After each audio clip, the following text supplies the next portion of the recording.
Hello, good evening electrician. Meron nga pala tayo dito ang dalawang klase ng ilaw. Isang warm white at isang daylight. Bali, ipapakita ko sa inyo ngayon kung pwede ba siyang gamitan ng iisa lang na driver. Kapag halimbawa nagkaroon kayo ng punding ilaw, halimbawa ito, napundi ito, i-check natin kung pwede ba siyang gamitin dito. Kasi syempre, malay mo, ayaw mo naman ang gantong kulay na warm white, mas gusto mo itong gantong kulay, di siyempre, ililipat mo na lang to. At kung halimbawa ayaw mo naman ng ganito, ito yung gagamitin mo, pwede mong gamitin to. So bali i-check natin kung pwede siyang gamitin. Kung halimbawa wala siyang pinagkaiba. So unahin na muna natin tong yung warm white.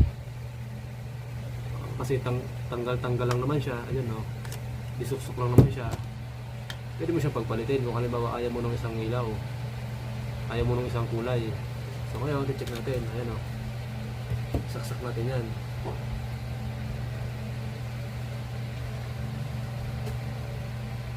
Ayan. Warm white. O. Kulay yellow. Warm white.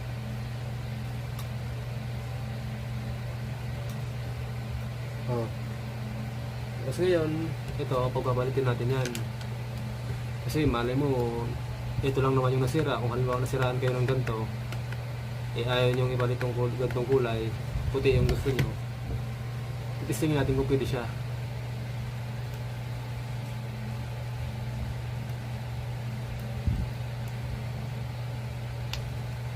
Yan.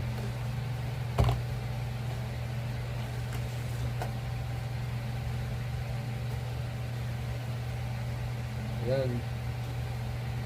Sabi sabihin, pwede siya. Yan. Pwede siyang paglipat-lipatin. Kaya lang, syempre, may nakalagay itong label dito sa ayan, 12 watts.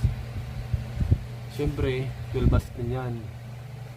12 watts din nakalagay. Ayan o. 12 watts. So, ibig sabihin, kapag halimbawa nagpalit ka ng lead driver niya, ito, nilipat mo dito sa kabila, dapat, ang range din nito, nasa 12 watts din. Ayan o. May nakalagay yan na 12 watts. Hindi makita eh. Madumi eh. Ayan.